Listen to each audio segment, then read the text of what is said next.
It's the Fellowship of the Geek Show, a weekly podcast about comics, the comic book industry, and other geek pop culture. Music courtesy of Manny the Martyr. And now, on with the show!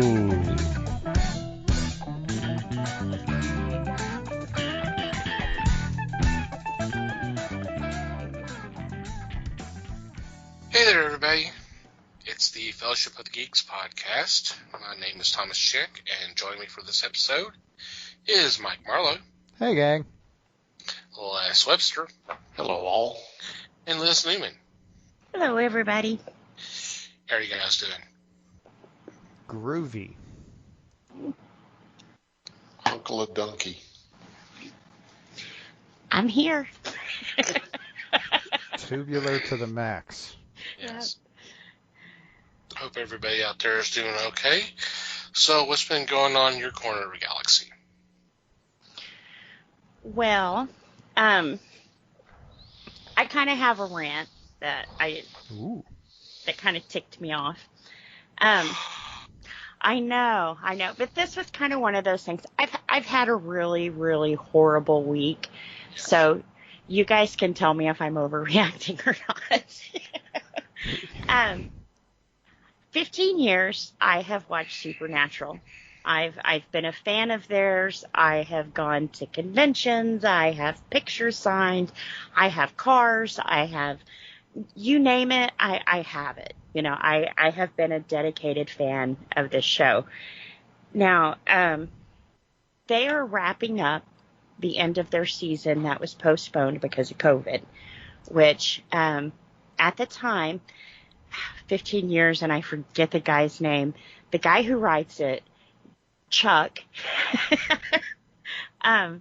he was like, keep an eye out, guys, because I have totally changed how this is going to end since we've taken a break and I've had a little chance to think about it and stuff. So, you know, keep on the lookout. All right. Now, as a fan that saw that on social media, you're going to keep a lookout, right? They're going to be announcing something. Well, Misha Collins has said his goodbye. Gerard has stabbed us in the heart with his goodbyes, you know. We found out today that Jensen gets to keep the car. Yay. But two of the writers, now they're not the main writers on this show, but I guess they were saying their goodbyes, but didn't make it known to all of the fans that it was like an inside joke goodbye between the writers. Instead, they use a song that has been part of this fandom for 15 years. That anytime, I won't go into a lot of detail, but anytime people talk about a relationship on Supernatural, this song comes up. Someone always posts it, someone always says it, someone says lines from it, and this is the song that these writers have chosen to say goodbye to each other. So what do you think the fandom does? They go freaking nuts. Well, then two of the writers come in and basically start calling all of the fans a bunch of fucking idiots.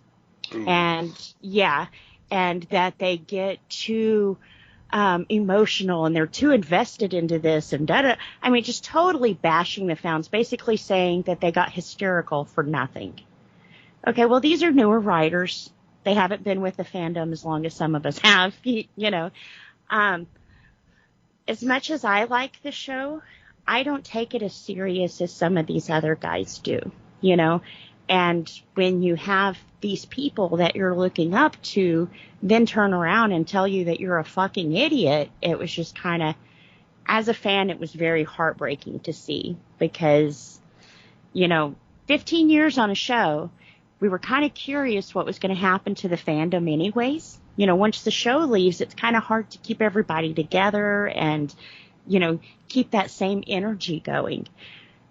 Then to see two people who haven't been in it very long come in and totally destroy it, it was just kind of like, wow, really? You know, of course, I'm always the bystander. I never nobody yelling and screaming on the internet has ever changed my mind about anything. So I try not to be a Karen. You know? Oh, come on. You mean all this shouting I've been doing at you for the last 2 years hasn't changed your mind at all? No. Come on, I mean, now. I don't do that, you know. Come on, man. But it was, like I said, it was just really kind of sad. And I guess once people got into explaining it to them, they kind of understood, but still, like, was making jokes back and forth with each other how, you know, fanatic the fandom is. Now, Supernatural is not as bad as the Star Wars fandom or as the, you know, Marvel fandom or DC fandom. It's not as toxic as those kind of fandoms can be.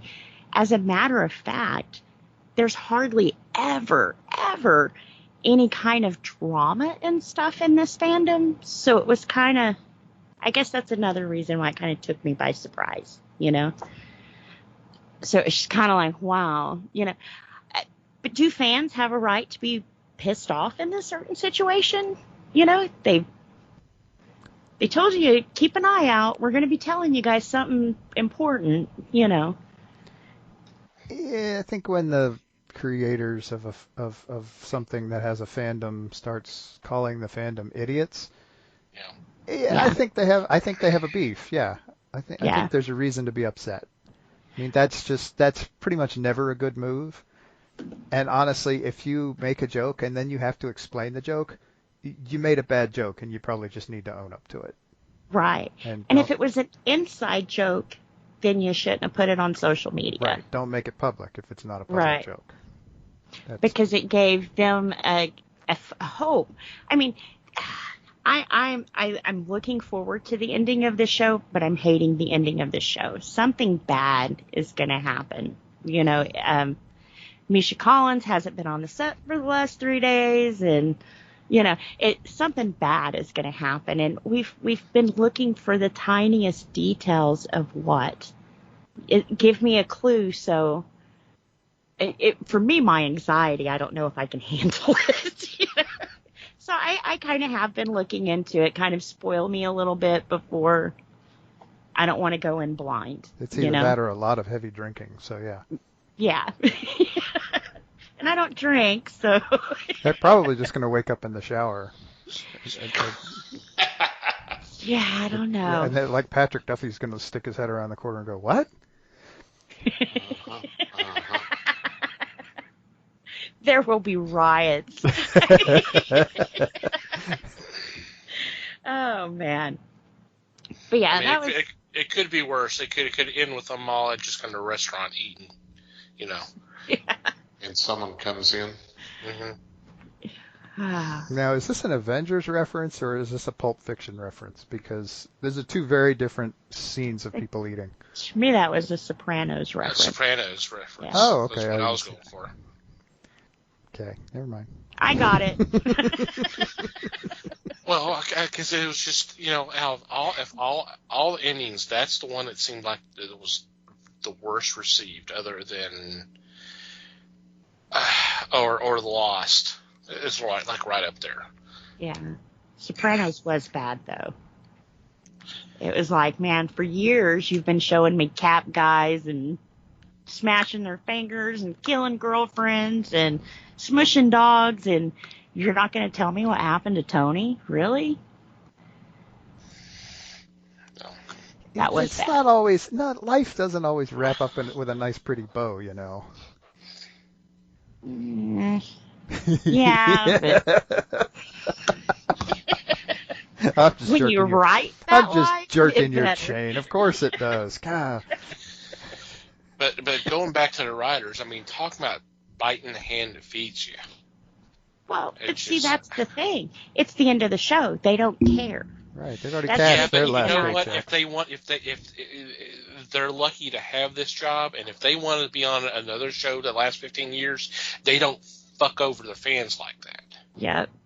And part of my little naive little brain would want to think that if like Misha and Jared and Jensen saw what was being said to the fans, I think it would have went down a little differently, you know? But they were just, it was bad. It was really bad. And part of what stuck me too is after, fucking idiots and everything else, they called people mental. Now, there are some of us who have mental health issues, and it's nothing to be used as a put down or a threat, or, you know what I'm saying? To me, it was kind of like, ooh, you went there. That's when the actors, they have to see this, and they need to come to the defense of the fans. Yep. They need to speak up and say, you know what? We love you guys. It's because of you that I was able to do this for as many years as I've been doing it. Fuck these other guys. Yep. Yep. So yeah, like I said, I hope they see it, because it was a total shit show, and of course they made everybody feel guilty for feeling, so typical abuser behavior, to be honest. Yeah, that's the way I took it. Usually to throw back the victimhood. Wow, I can't believe you guys got so upset. We only used a song that meant something to you guys for 15 years and shit on it. I mean, yeah. Yeah. But all that being said, like I said, it was happy news when I found out that Jensen was taking baby home. So, now if you can just get him to swing past your house on the way home, that would be great, right? Well, he owns a bar in Austin, so it's only a few hours to drive down there, right? Yeah. I go to the farm and I'm like halfway there. There you go.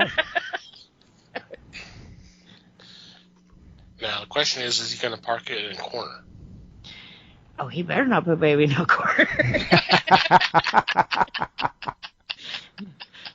He could have a hard time lifting her too,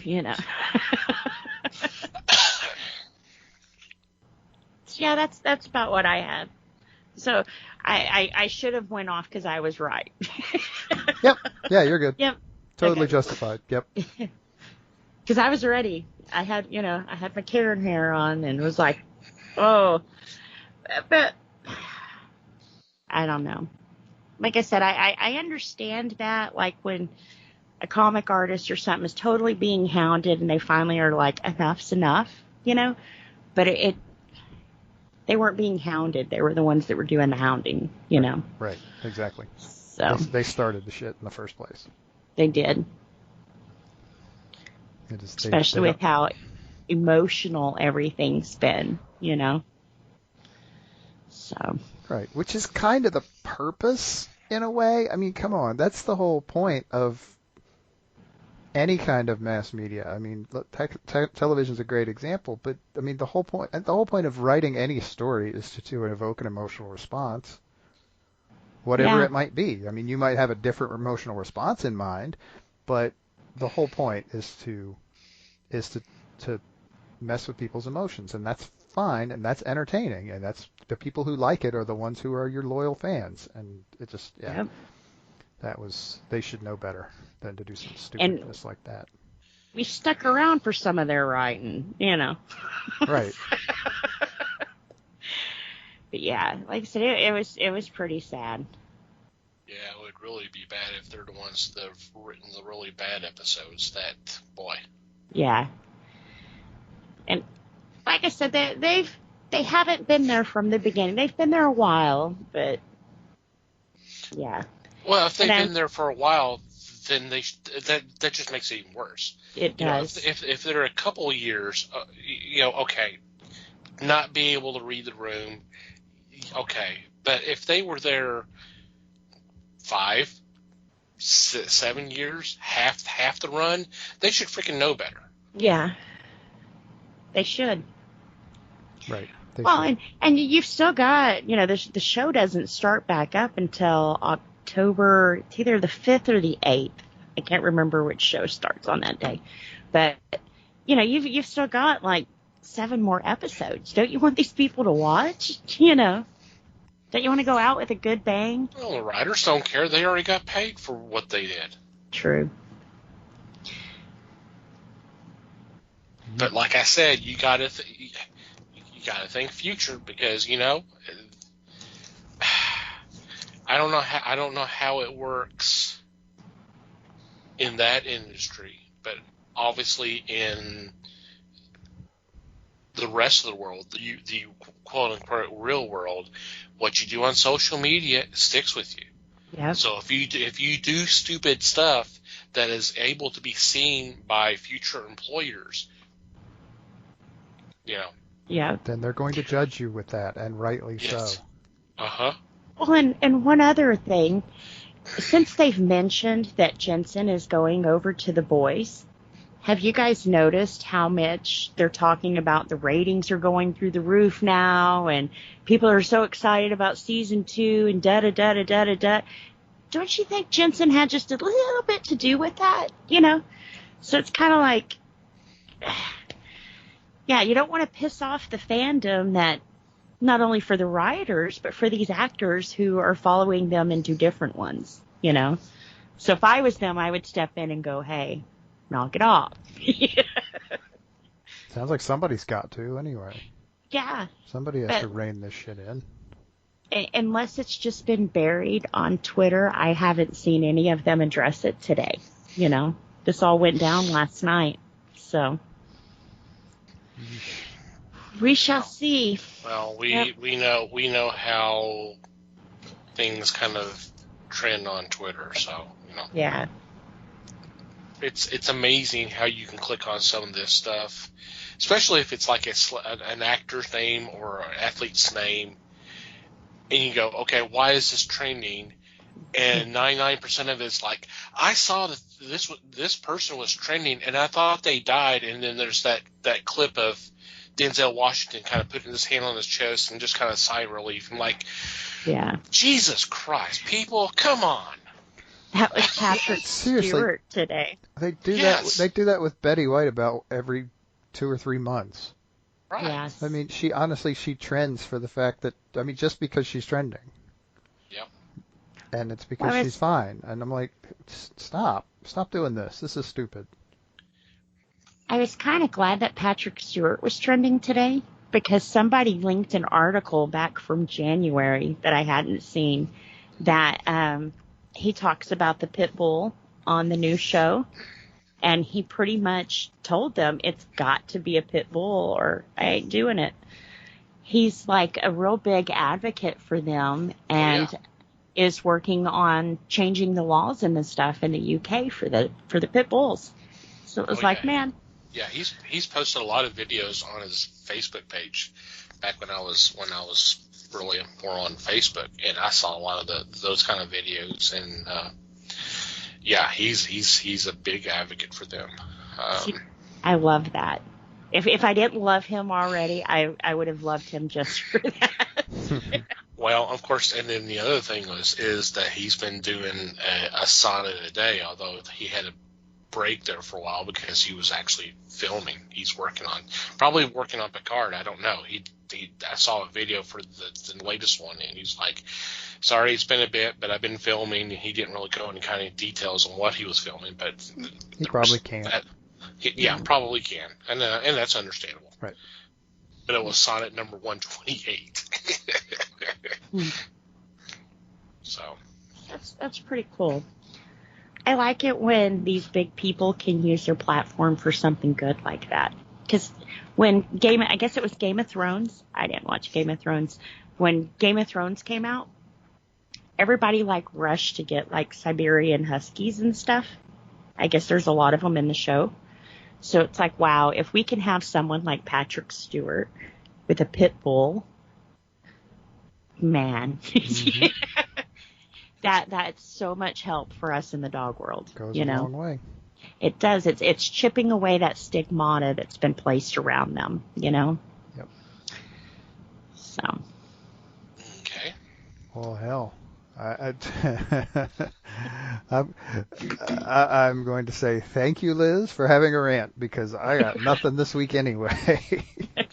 I have had my face buried in, because we put out 2 podcasts last week, so I've been busy. I've been a busy little beaver, and I haven't really been doing much of anything else. So, and you also had that article too. Yep. That you did. Yeah. Fortunately, I got done writing that right before the 2-podcast week started, so the timing was good on that. But yeah. Yeah. But anyway, yeah. I did a sort of a little guest blog thing for Ghosts of the Stratosphere. They actually have pretty cool podcast too. Not too different from ours, I guess. But yeah, it was about.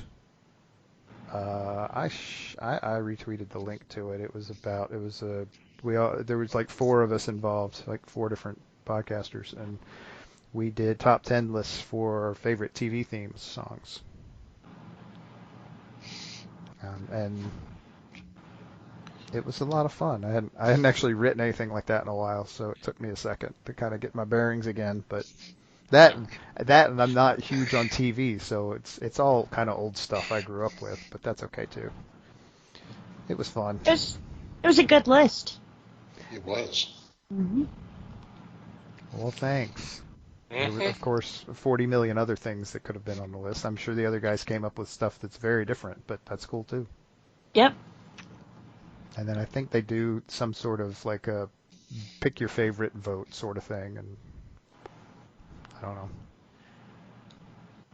know. It was fun just being invited to do it. So, yay! Oh, that was cool. Yeah, that was was cool to do that. Yep.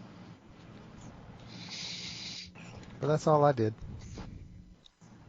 Well, I was catching up on Netflix, and I was not watching the shows that they promote. I went back and started watching The Flash, and I'm about halfway through second season. There are, I think, 5 seasons on there. Okay. So obviously the current Flash series. Yeah. Yes. It's been pretty fascinating how they were able to change some of the characters and some of the storylines and make them fit. So I have been enjoying that, and I'm sure I'll take down something else when I'm finished with that run. It's just been pretty quiet, though. Yeah. I mean, I don't really watch TV anymore, but back then, that was a very strong series. I enjoyed the first couple seasons. My only major complaint was the fact that he kept, and you'll find this out if you hadn't already, since you said you're already in a couple seasons. He kept trying to go back in time to fix things. It's just like, Barry, stop. You're making it worse by doing that. So why haven't you learned this? Yes. But I think that's what's going to be their focal point for their upcoming movie. Their flashpoint, you might say. Uh-huh. Yeah, let's not talk about the Flash movie they're working on. So, or I don't want to talk about that. If y'all want to, go ahead. No, that's fine. I don't know anything about it, so. I like the series. But yeah, the series, Grant is a good actor. I kind of like him as Barry. Mm-hmm. It's a nice cast. I just kind of fell out of it, just like I did a lot of other shows, and I just don't really watch TV. If it's going to be anything, it's going to be what I can stream on my computer or mobile device now, which is, even then, it's not a whole heck of a lot. So I do commend them for some of the little tidbits they toss in. One of them was Barry going to Earth 2. Mm-hmm. And he is at his house with his wife, Iris. And if you look down at the phone, it's got some buttons for automatic dial. Mm-hmm. And it said Dad, Mama, Dad, Bruce, Hal, and Diana. Cool. Which kind of made me think the same thing. That's pretty different to toss these characters in that have not appeared on this show, but they are vital to the DC universe. And all their secret identity names, too. I mean, come on. Yeah, that show was really good about the Easter eggs. I think some of the other CW shows were pretty good at that, too. So cool.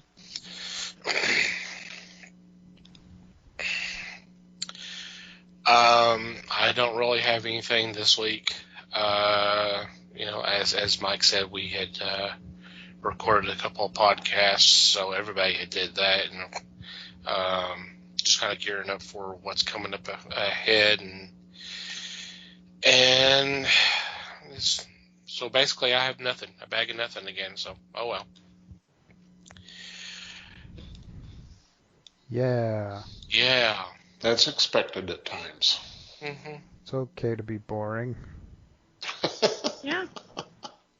Hey, I had a bag of nothing too. I'm not calling anybody names that I'm not calling myself. So.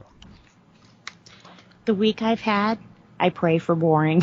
Yeah, Liz is ready for a boring week now. Ready for a boring year. Right, or just a day. Just a day. Maybe even just a pill. Who knows? Yeah. Yeah. I guess I'm not taking the right amount. Ooh, hang on there. Yeah, they're my happy pills. They're prescribed. Yeah, but still. Yeah. Before we get into this week's discussion, I do want to point out that we do have a Discord that y'all are more than welcome to come join us. We post a lot of news items there, or just discussion items, some fun stuff.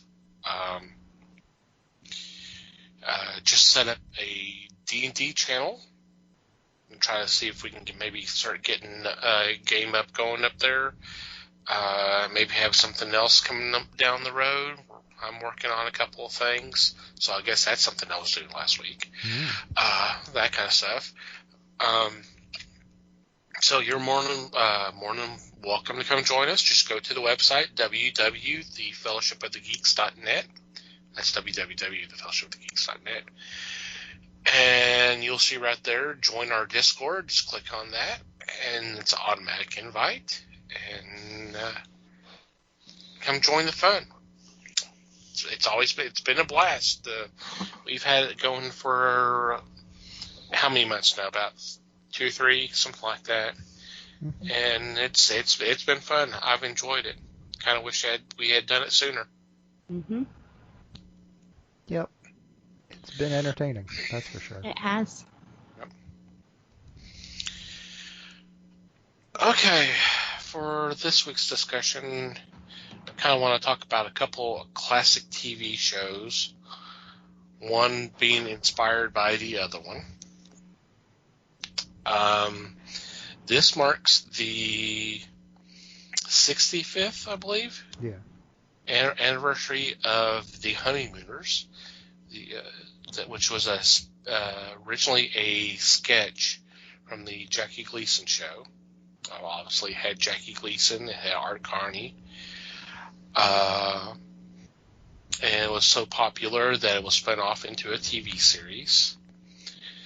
And then 5 years later, the Flintstones debuted, which was, like I said, partially inspired by that show. So I figured it'd take some time to kind of look back at these two shows, because they're highly regarded and they're still being shown to this day on somewhere, some station or some streaming services are showing those episodes right now, even as we speak. So with that, I'm opening up the floor to everybody.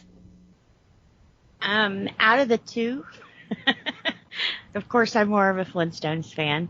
I've seen lots of the Honeymooners in reruns, of course. Kind of off topic though. Have you guys ever seen the Looney Tunes where it's the two little mouse and one's Ralphie and the other one's Morton? Oh yeah. Yes. Absolutely. That was hilarious. There was, honestly, there was probably Trixie 3 or 4 different variations on it too. Yeah. So yeah, clearly it was an influence. Yeah. Yeah. To me, of course, Ralph was kind of loud. Of course. I don't know how Alice stayed with him. If I was her, I would have taken up on the living on the moon thing.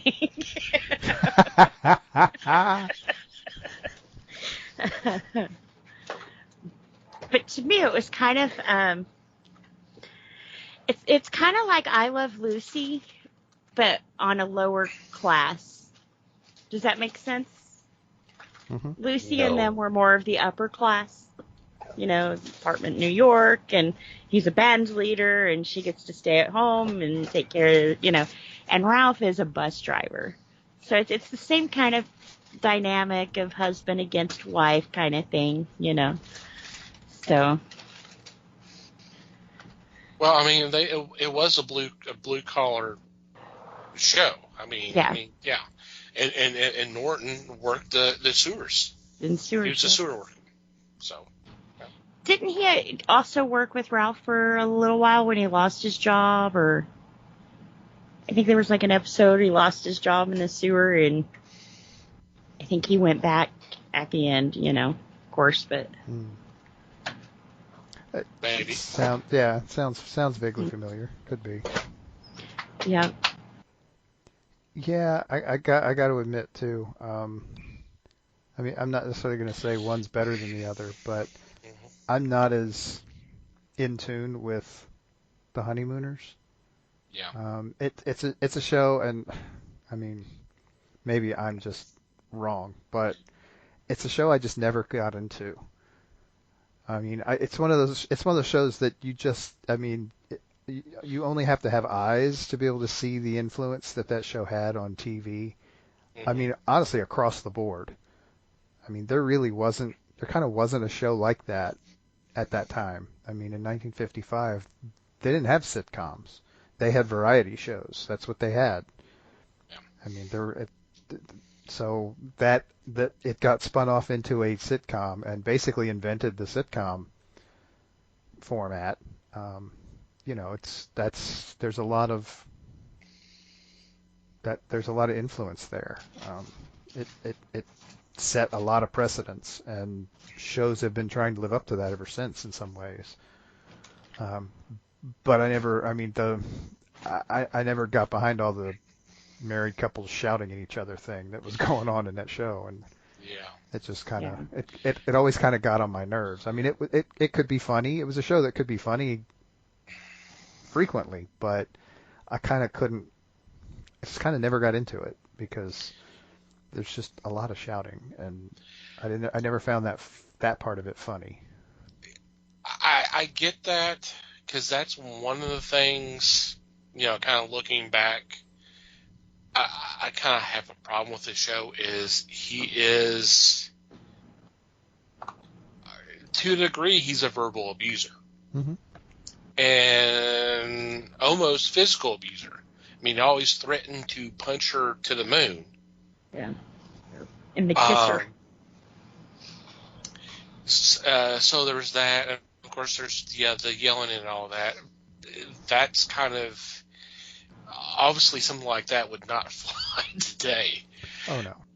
But I don't go out of my way to watch the show, but I have watched it. Of course, Art Carney. Oh my God, was so great. And then Audrey Meadows, just how she handled Ralph Cramden, the character played by Jackie Gleason. just all that bullshit that he would do, and she just, just one smart ass response to him, and it delivered laughs. Mm-hmm. She had a very nice delivery, and that was kind of, of course the writing was there, but obviously her handling it was great. But yeah, the kind of looking back, like you said, the yelling and all that, it's just, it's not like it didn't happen every episode. It happened every episode. It did. Yep. And it was quite a bit. And they did make a point to make sure, you make sure everybody knew by the end of the episode that it was all bluster. Yeah. But honestly, by today's standards, it's still verbal abuse. So, yeah, it's just, it was, and maybe like I said, maybe I'm the one who's wrong. Maybe it's hilarious and I just didn't get it or whatever, but it's fine. And like I said, it went a long way towards establishing the concept of the situation comedy. Especially the closed set thing. They're in this, most of the show is in this tiny little kitchen, in this tiny little apartment. There's a lot of acting going on in such an enclosed space for sure. So yeah, props to all of them for pulling that off. And from what I have read about the show was there was not a lot of rehearsal. They wanted to kind of keep it spontaneous and when they filmed, which led to some issues with forgetting lines or forgetting where they were supposed to be or that kind of thing.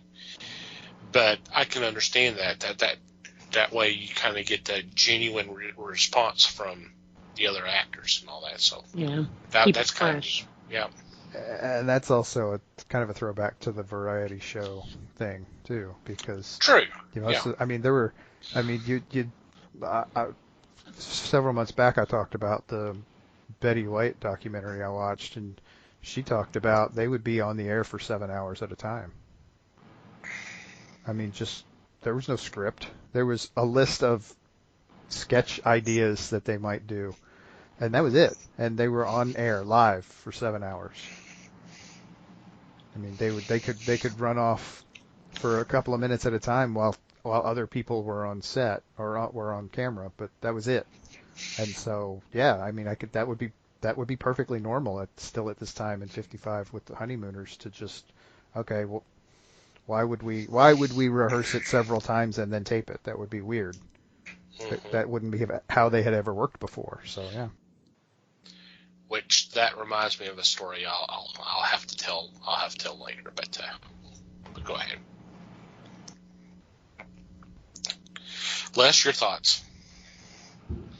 Well, first I want to thank Liz for reminding me that I watch these episodes live. Oh. I appreciate that. Hey. Dude, you were 4 years old. Come on now. But my father loved this show, so we were in front of the TV when it came on. I have a different look at it. I know that it was viewed as, it wouldn't be seen today, like you said. But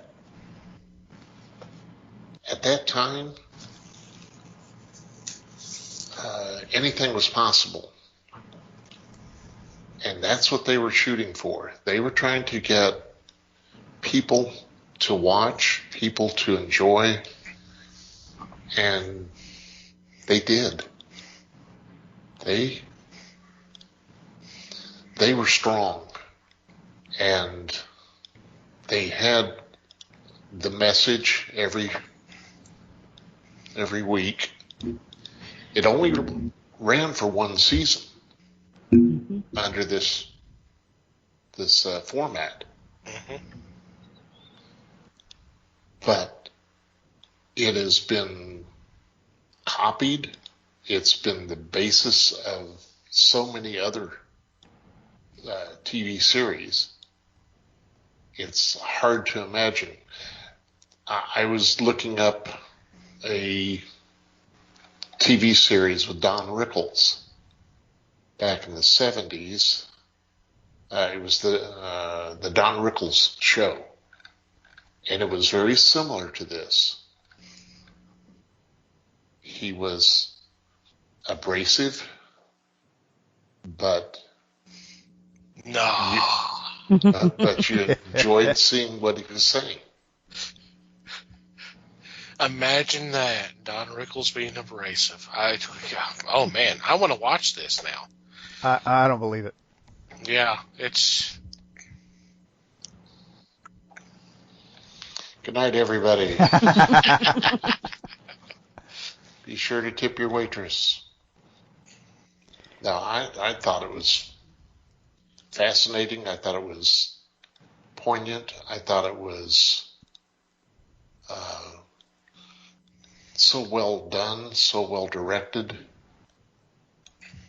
And you remember that there was a later version of it. They brought it back because people demanded it. And yes. Go ahead. Sorry.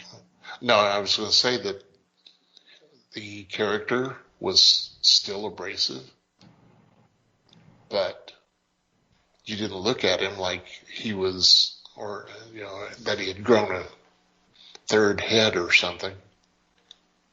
He was just a natural, and that's what people remember. He was one of the greatest comedians of all time. Yeah.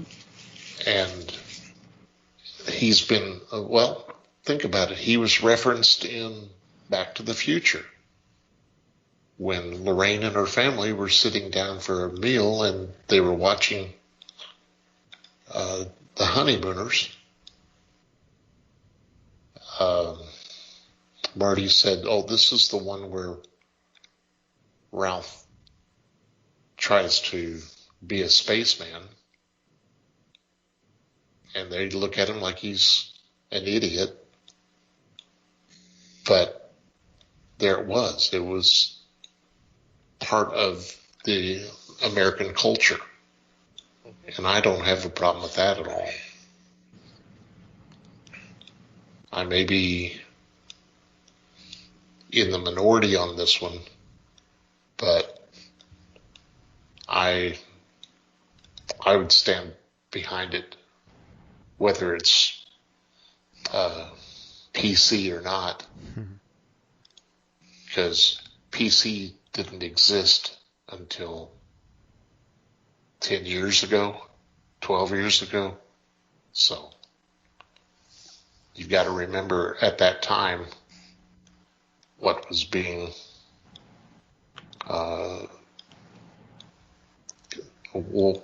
thought across America. Yeah.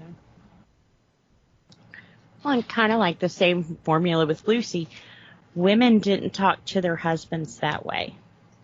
So when Alice was like, shut up, it was like, yes. Say it again. Say it a little louder for the guy in the back, So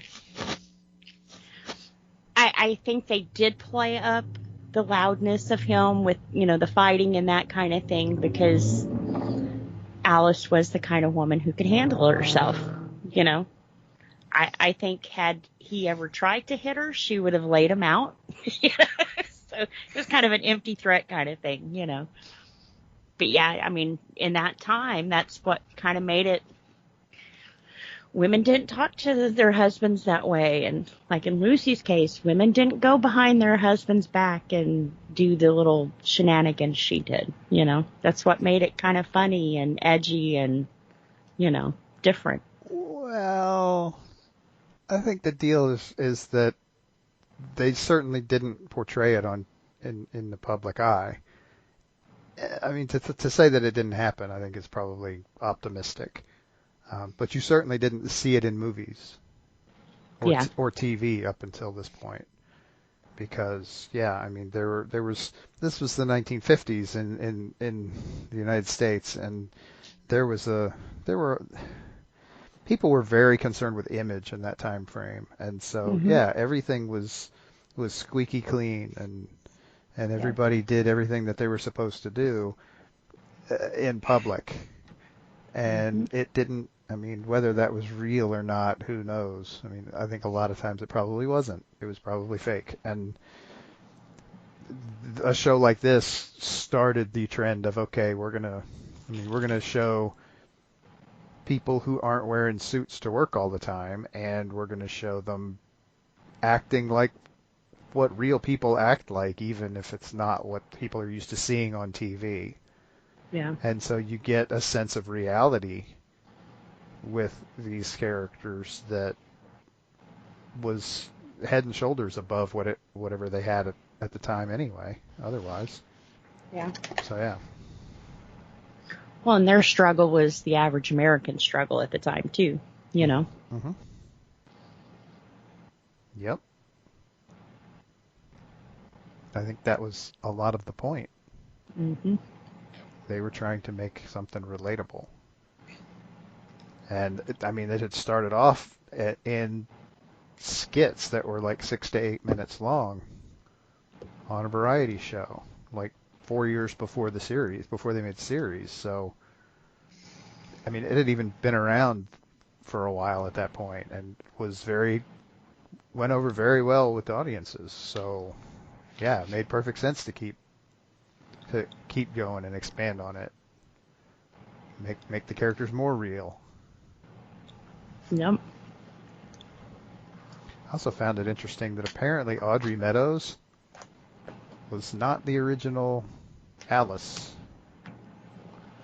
which also that little story that I read kind of is also very telling of the time frame, because the original actress was one who got blacklisted. Ooh. And so they had to replace her. And that was when they found Audrey Meadows. Yeah, this was in like 1952. So really early on. Yeah. But yeah, that sort of thing was going on back then. Mm-hmm. And if you didn't really have a good name, you were fucked. I mean, you know. Mm-hmm. I think I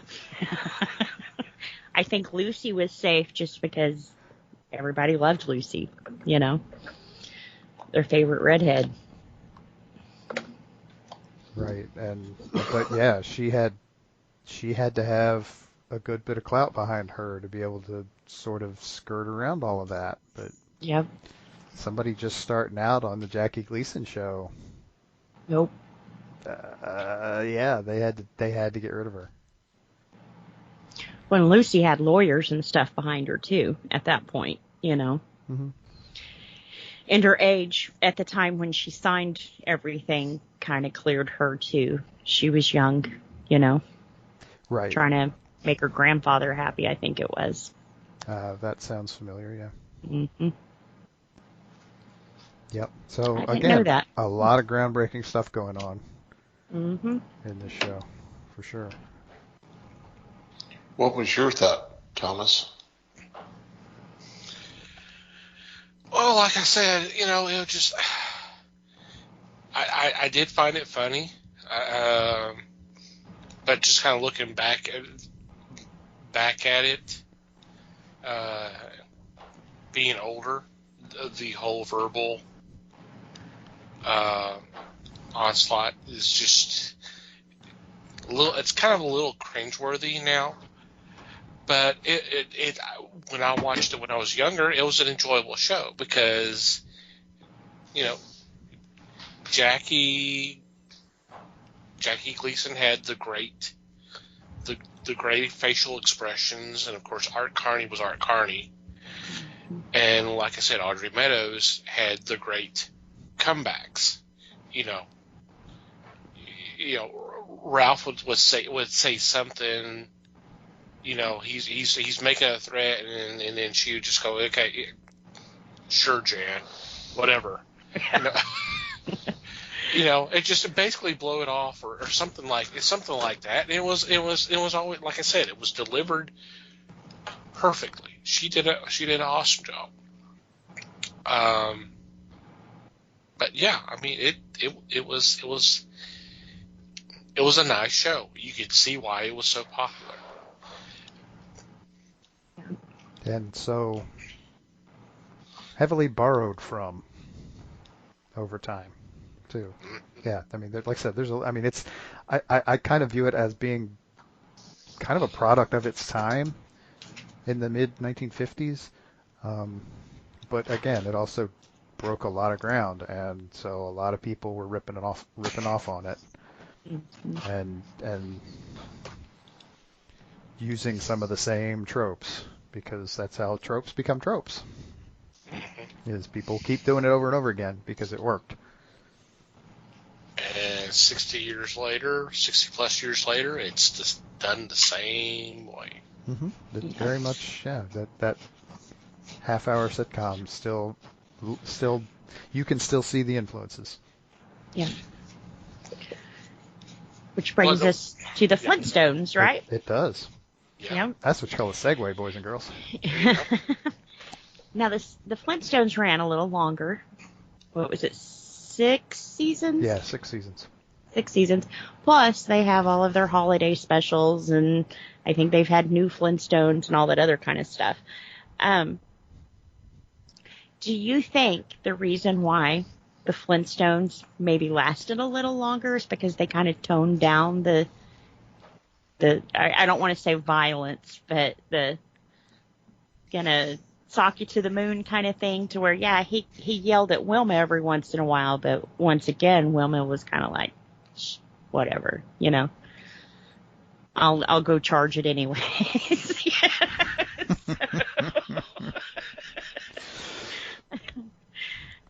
Maybe, and I also kind of wonder if the fact that it was animated made a difference, because they legitimately did not put out as many episodes per year. And so I wonder if maybe they didn't just sort of flood the market as much as 39 episodes of the Honeymooners in the one season, but there was only like 26 or so on average for each season of the Flintstones. And yeah, I think it was a few years later, obviously, and so I think maybe people were ready more. It wasn't quite so groundbreaking, so that it was the Honeymooners was still fresh in people's minds, and so not having it on a regular basis for a while I think maybe made audiences a little more ready for it in the form of the Flintstones, because this is we're still before the idea that cartoons were for kids. Yeah. I mean, this was a primetime show. This was not for kids. This was never for kids. Well, in Flintstones, since it's set in the time period that it is, it's kind of weird to say it's timeless, because, think of the Jetsons. The Jetsons was supposed to be set so far into the future, and a lot of the stuff that's on the Jetsons we have, and it's better. With the exception of flying cars, that kind of thing, but you can tell that it's dated, to whereas the Flintstones, it's kind of neat when you see her vacuuming the floor with an elephant. It's still something we have now. Of course, it looks a lot different than it did in the 1960s, but, they kind of made it to where it's relatable anytime. Yeah, my vacuum cleaner doesn't look anything like an elephant. I mean, right. And I don't have an elephant under my sink. Contrary to popular belief. Right. Although I have a little horse that eats leftovers, It's not nice to talk about Phil like that. Come on now. Really? You don't have a pterodactyl playing your records. Right. But it was all things that you could still relate to. You know what it is. And that's kind of what made it iconic and different, is how, they've got the modern stuff. So how are they going to do it, Mm-hmm. So. Yeah, it was a way for them to kind of try to be clever a little bit, and it went over well. It worked well. It did. Down to working for a guy, Mr. Slate, and everything stayed on the rock theme. Barney Rubble. So, it's cool. Barney Rubble, what an actor. Right. Yeah, and you know that a show is doing well when the guy who created the show you're ripping off chooses not to sue your ass. Yep. Yeah. Because do you really want to be the guy that got the Flintstones taken off the air? Right. Well, and maybe too he enjoyed it. I think back, I'm not saying copyright wasn't a problem, but I see it more as a form of flattery here than, trying to take something from them. Because the characters were awfully close. Yeah, They were. Real close. Other than, like Tom said, a little bit toned down. Yeah. Yeah. I mean, down to voices. Yeah.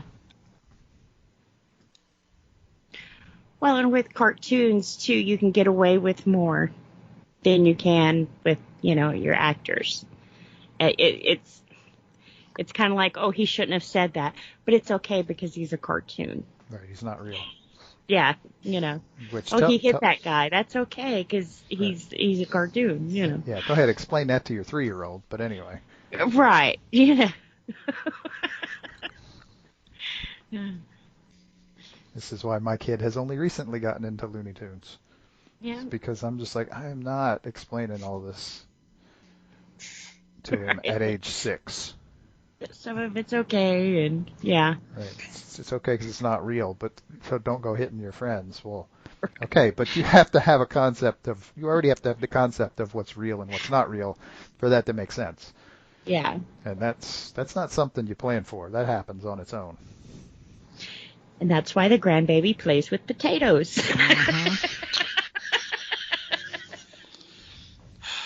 How's Spud doing? So she hasn't made the French fry connection yet then, huh? Right. He's a little wrinkled. But he's not violent. I thought the baby's nickname was Spud, but okay. Yeah, so maybe if the Honeymooners would have been animated, it would have been all right. Yeah, well, it's not like they knew where the lines were that they had to not cross. They were still figuring that out. That was kind of the deal. So, who knows? Yeah. Les, your thoughts? To me, the American public was ready for something like this. To actually have a series that's not strictly for kids.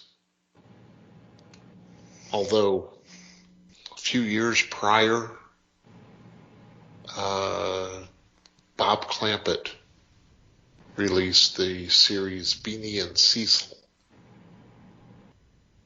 And that was more for adults in the respect that the puns came so fast and furious that if you're younger, you would have to be, a parent would have to be like Mike, trying to explain stuff and thereby missing all of the action that's going on.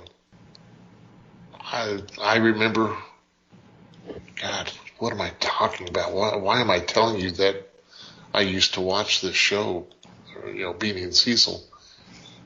But it was kid fun. It was amazing to me to try to pick these puns up real quick and still go on with the show. The Flintstones was, how can I say this? The Flintstones was, I'm not going to say innovative, but it did offer some great ideas for what the future would bring for television. And I'm not talking about the Jetsons being the future.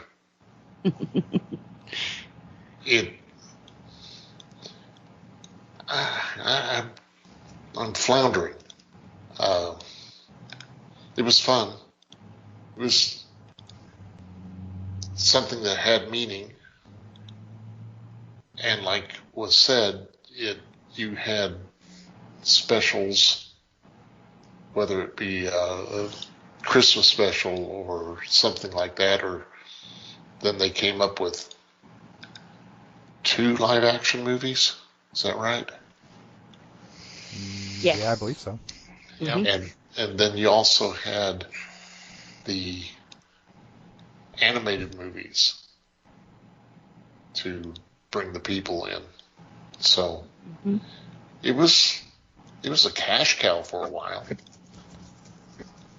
But it wasn't anything that was going to, or the idea of these movies and such was not going to be something that you could hang your hat on and say, it's time to do another one. Because if you watch them, I was shaking my head in disgust when they were trying to do some funny lines or something. It didn't fit. It didn't fit the TV series. So to me, it didn't fit telling it to anybody. I enjoyed it. It's worth the time. It's definitely worth a watch if you want to spend half your day. And here I am talking about this because I'm watching The Flash, but it's fun. It's refreshing. And they do obviously take a lot from The Honeymooners itself. So I'm going to be quiet now. Yeah, they do have a lot of specials. I think they have a couple of Christmas ones that they're still playing.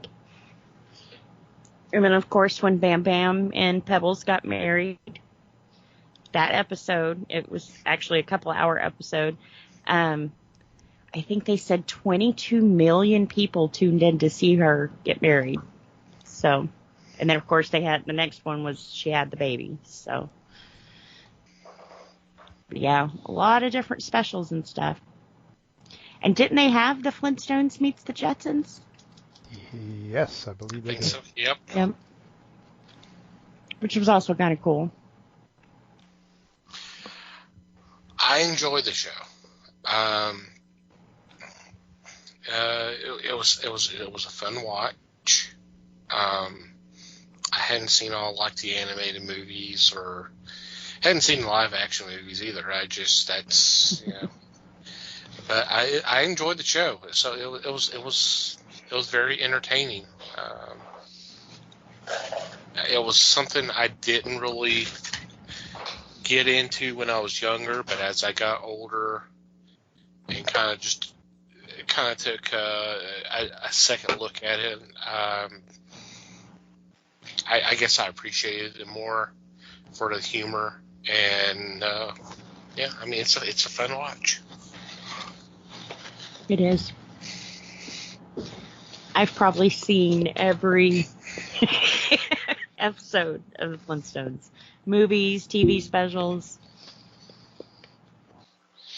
You saw it in rerun, right? Some of them. They're still putting out new stuff, so. Although, I have to say, I think the one that I watched the most was the one that had, I think it was the the Flintstones Comedy Hour or something like that, where it had Captain Caveman. And the kids were a little bit older, I guess. So. And as much as I liked the Flintstones, I have to say when I kind of drop off interest and not watch it for a few days till they go past that season, is the seasons with Kazoo. For some reason, I just didn't like the little green dude. He got on my nerves, and he was, I, for one, would love to hear some sort of explanation as to what the hell they were thinking with that. Yeah. I mean, don't get me wrong, I love Harvey Korman, but there had to be a better way to get him into that show. Yeah. That was bad. Just weird. It was just weird. Well, and I think after Kazoo, they had like the Addams Family Reject move next door to them. Do y'all remember that too? And like I said, they kind of looked like the Addams Family, but it was just kind of like, this isn't even creepy cute, you know? It's creepy. I may have seen that in rerun, but I'm not sure. Yeah, right.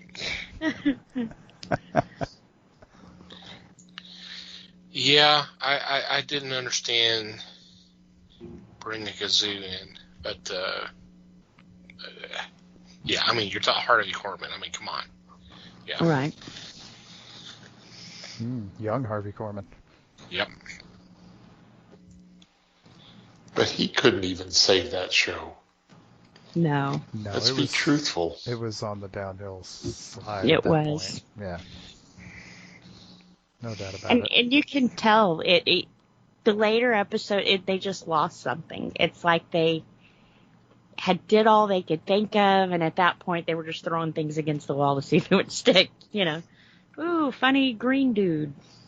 Well, that happens with every show. Yeah, I was gonna say that's just another groundbreaking thing that came out of early TV. Is let's let this run 2 seasons longer than it should have.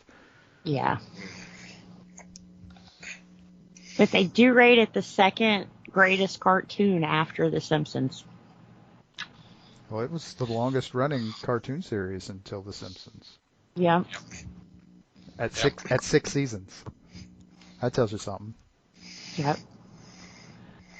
Well, and I know this wasn't made for kids, but yeah, there at the end it was kids programming. It's hard to keep kids' attention that long before they're on to the next trend, next fad, next whatever, you know. So anybody who can have a long-running cartoon, no less, they've been touched with greatness, you know? Because it really is hard to keep kids entertained that long.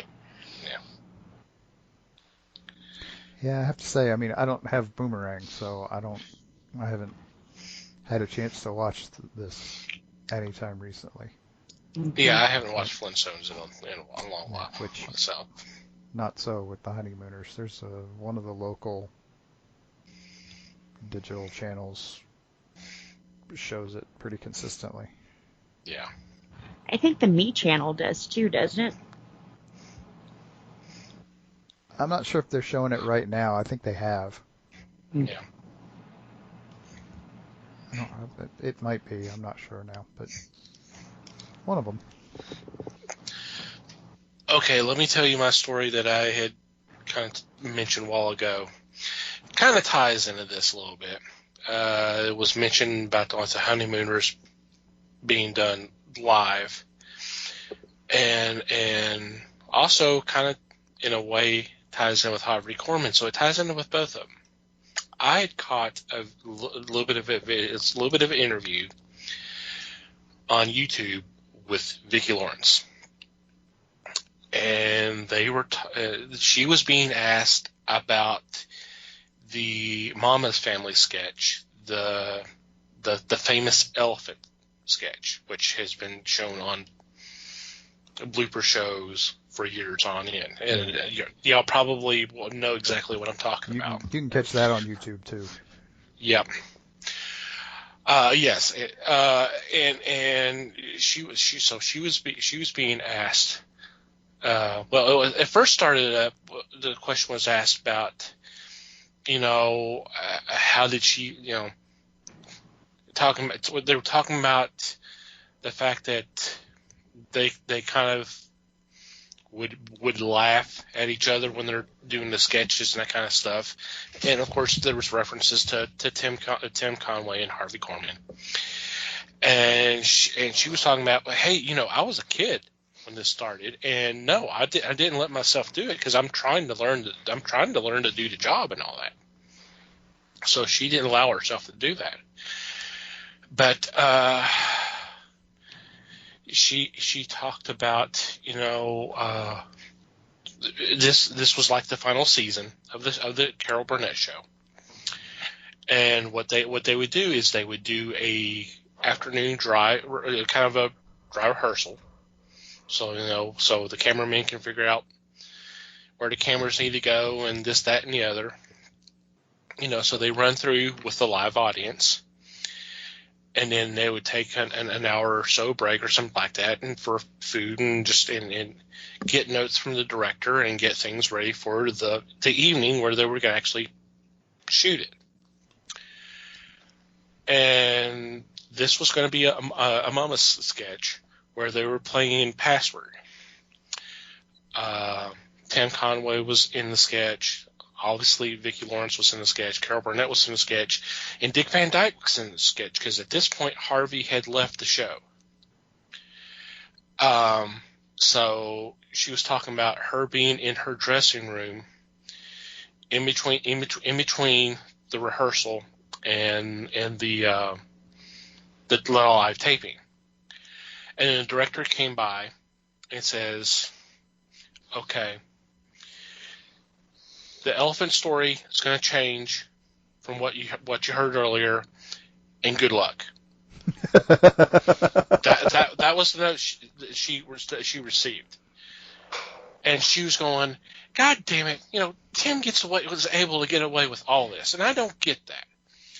And her makeup person, who happened to be her husband, says, "Get back at him! Get back at him!" And she was also mentioning the fact that Carol was talked about, regarding the Mama's sketches, the Mama's family sketches. We don't want any of this cutting up. Don't try to make each other laugh, that kind of stuff. I'm very dead serious on this. Meanwhile, during the dry rehearsal of this particular day, she can't stop laughing because of the freaking story that Tim did. And Vicky's just looking at her going, "God damn it, Carol, what the hell?" Here I am, because she's not laughing at all. She's just keeping it in, and Carol can't catch her breath. So here comes live taping, and Tim goes into the story about the Siamese elephants join at the trunk, and it's just this elaborate story. And I guess we're going to need to put a link in the show notes so you can see this, both the interview and this. And of course, Carol's already gone, and you can see Dick Van Dyke. He just keeps looking down the ground because he's trying to hide it. He's trying to hide that he's having a hard time, and she's just sitting there. And then he finally finishes, and of course he's giggling because he knows he's already got Carol. So, just calmly, Vicki, as Mama, goes, "Is that little asshole done?" And everybody loses it. and the interviewer said, "Okay, did the word asshole actually go across the air?" She says, "You know what? I don't remember. I don't know if it did or not."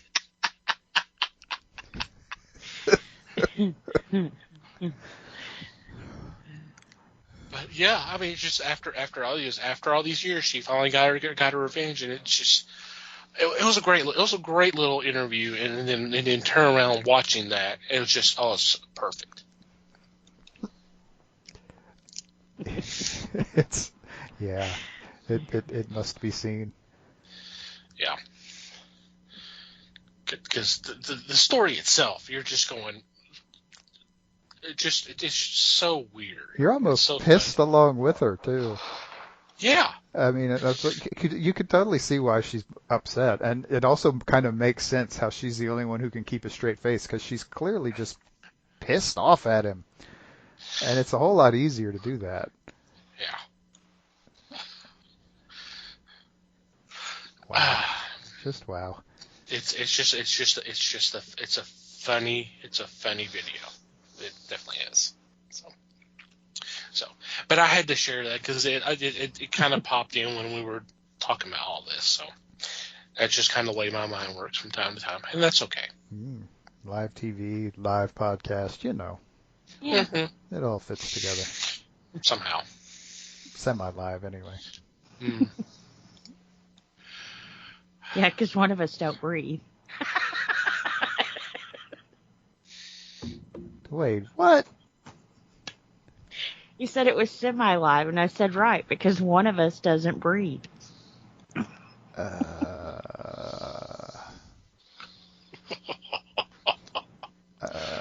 Just smile at her and nod. Yeah, we'll talk about the present she unwrapped in the middle of the damn show earlier, a little later on. But anyway. Yeah. Okay. Any final thoughts?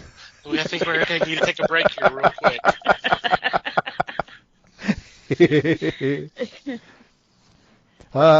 Yeah, no, I mean, obviously, these shows really both speak for themselves. I mean, they've clearly withstood the test of time. They're still around, both of them, and there's a reason for that, Mm-hmm. Yeah. Yep. Sit down and watch them. Find it and just watch. It's great fun, and you won't be disappointed. Yeah, it's going to be hard not to find them. So, but yeah, definitely check them out. Yep. And on that note, we're going to take a quick break and be back with our weekly picks.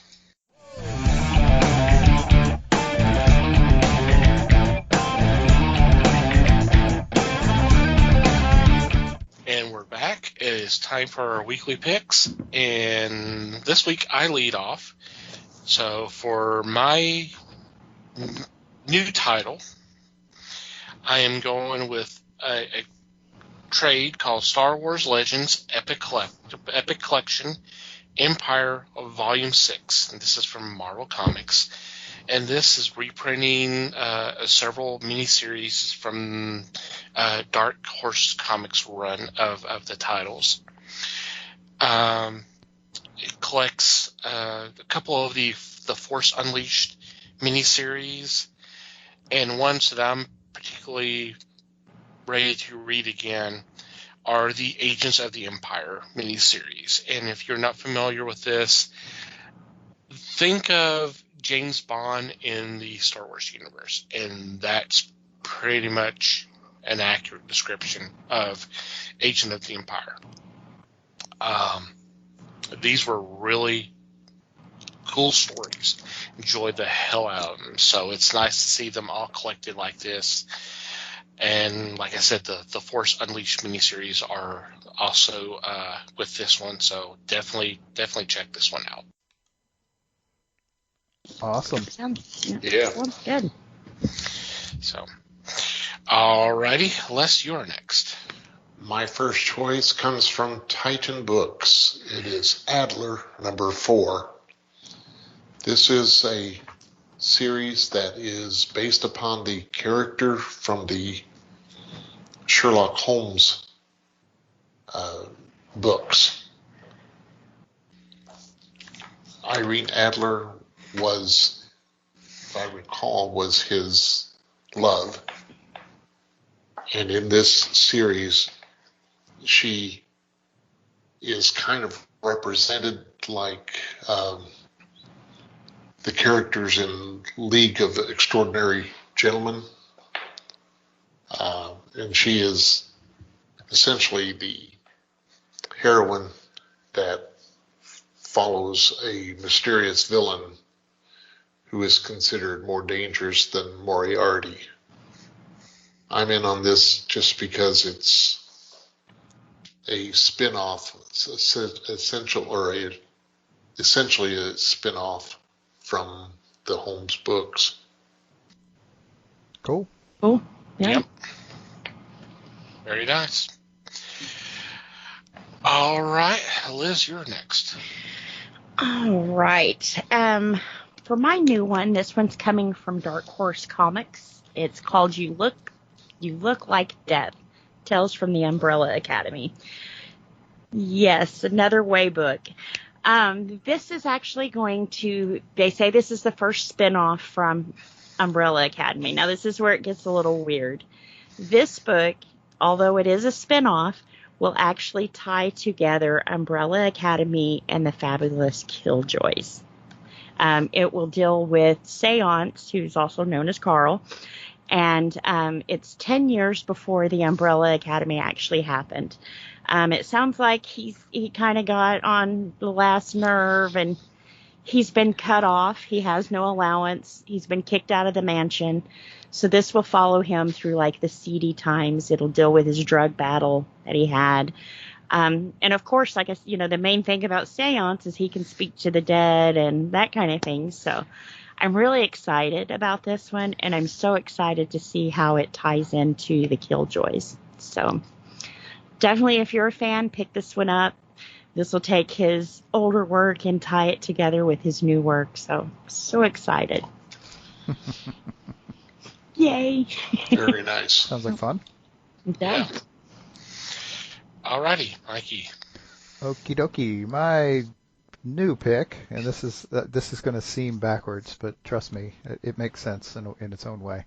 My new pick is from Boom Studios, and it is a graphic novel adaptation of Kurt Vonnegut's Slaughterhouse-Five.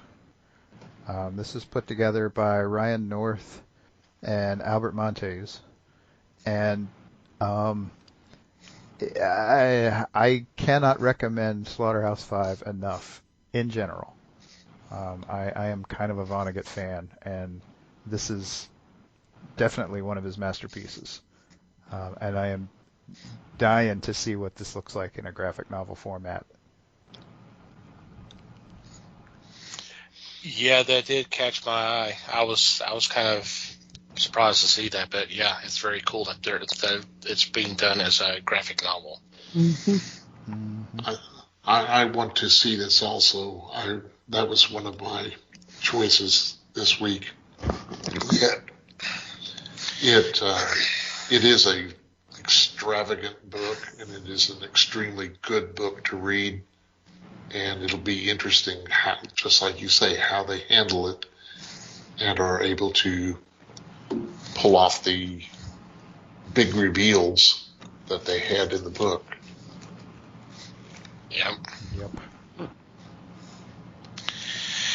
Alrighty, it's my turn again, and now we're going to be going over titles that you may have missed. And for mine, it's from Dark Horse Comics, called A Study in Emerald. Longtime listeners might be familiar with this. This is one of the books, graphic novels, that we did a review on a while back. This is written by Neil Gaiman and art by Raphael Albuquerque. And this is basically, for lack of a better term, it's like a combination of Sherlock Holmes and H.P. Lovecraft. And it was such a great read. So yeah, we definitely check this one out. Yep. Sounds interesting. Yeah, it's a good one. It's definitely a strong one. Yep. Alrighty, Les.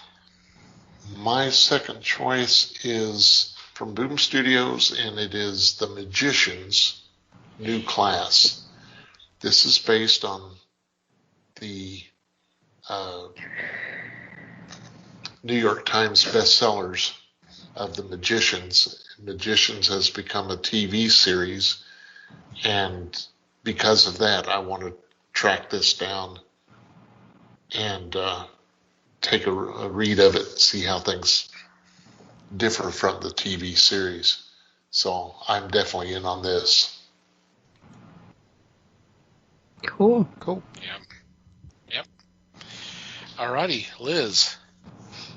Okay, for my old pick, which kind of ties into, well, not kind of, it does tie into my new pick, I'm suggesting The True Lives of the Fabulous Killjoys, which is also from Dark Horse and also by Mr. Way. This was kind of a strange book.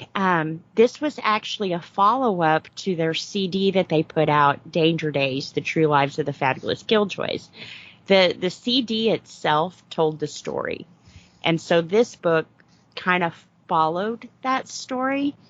And it's a fight against a mega corporation. It's called the Better Living Industries, which of course they're just like they sound. They try to tell you the best way to live your life. You know, whether you like it or not, this is the better way of living. So the Killjoys, of course, was always the rebels, rocked the system. This Killjoy story follows a girl, and she's kind of like, screw this. I want to make my own path. I want to decide what's best for me and how I live. I mean, right? So definitely a good story. Like I said, if you are an MCR fan, you already know half the story from the CD. And not too long ago, I think back in June, July, he announced that he will actually be doing another Killjoy story. Yay! Which I believe is going to be called National Anthem, which will kind of explain the CD. So we've got the story from the CD, and now they'll actually give you their interpretation of this is what I meant, you know. So definitely pick this one up. Like I said, that new one is going to be awesome. If you tie all of these together, it's a fabulous story. Cool. Awesome. Interesting. Sounds exciting. It is. Alrighty, Mike. Okie dokie. So my old pick, it is actually a collection of it is coming out this week too. So it's kind of that's why it's kind of a cheat. But it's from Image Comics, and the book is called Royal City. This is written by and drawn by Jeff Lemire, who does this kind of story extraordinarily well. This is actually it was a limited run for Image that ran 14 issues, and it's been collected in I think 3 trades, but this is like a big old it doesn't use the word omnibus, but that's kind of what it is, version, and it covers the whole story from start to finish. And the story it's the story of a family who they're kind of a prominent family in this small town, which is kind of slowly dying around them.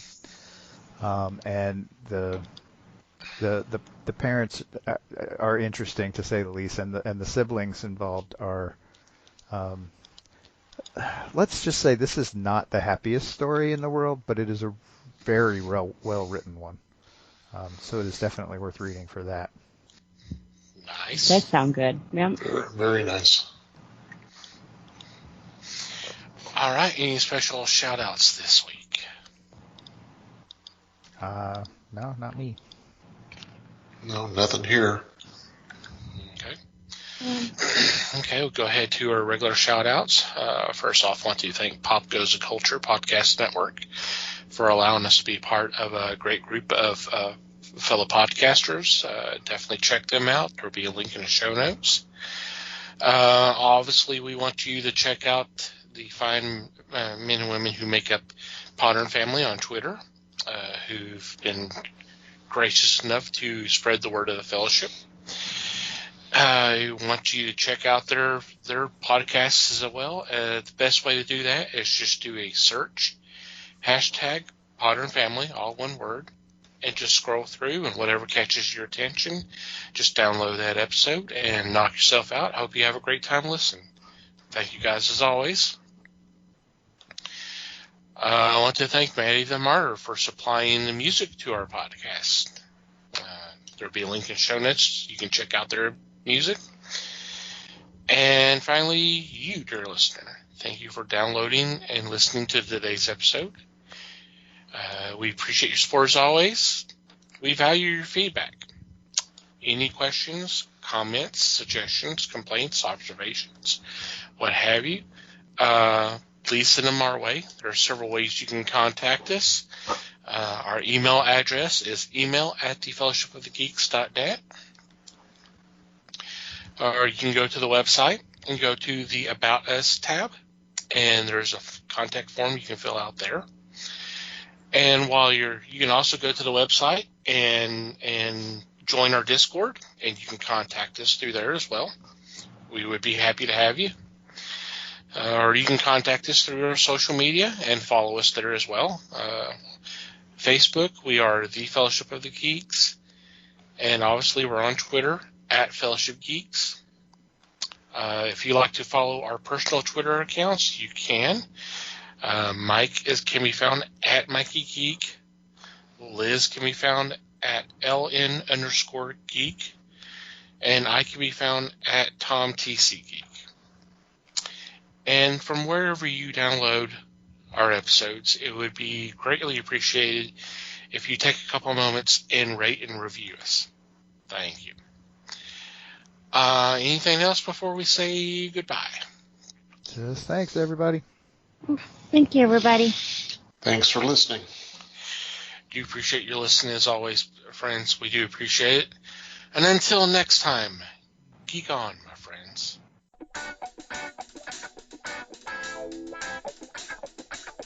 We thank you for listening to the show. Comments, suggestions, and questions can be sent to email@thefellowshipofthegeeks.net. You can follow us on Facebook @The Fellowship of the Geeks and on Twitter @Fellowship Geeks. Until next time,